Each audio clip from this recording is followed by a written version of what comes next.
US has announced that it will release 50 million barrels of oil from its strategic reserves in concert with other major consumers. The move follows a decision by Opec and its allies to not scale up output despite a rapid rise in energy prices.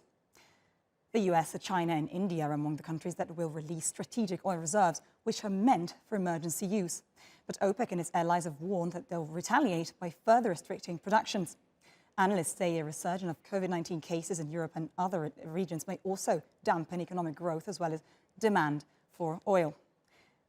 Neil Atkinson is an independent analyst and joins us now from Paris. Neil, thank you very much for being with us today. So we've seen oil prices dipping on the announcement. What kind of an impact will the release of emergency reserves from the US and other major economies have on markets? Well, it's hardly a surprise that prices have dipped on the announcement because obviously we're seeing more supply come into the market. But in terms of the long-term impact of this announcement of the strategic stocks release, I don't think it will have a significant medium and long-term impact at all. Right. I mean, ahead of the announcement, OPEC and its allies had said they may consider lowering productions if the reserves are released. Could this power struggle derail the global economic recovery from the pandemic?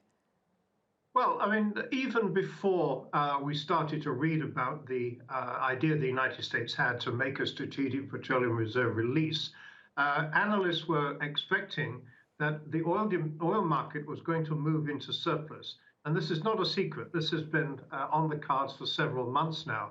And amongst the analysts who predict the market moving into surplus are the experts in the United States' own Department of Energy. So even without this SPR release, we were expecting a surplus and prices would more likely than not fall in the new year. So all the United States is achieving by proposing this sale into the market is even more supply than we'd anticipated. There is the possibility that demand growth may fall back. So there is the possibility of prices falling quite sharply. But once stocks have been released, that's it. It's a one-off. And they'll have to be replenished at some point.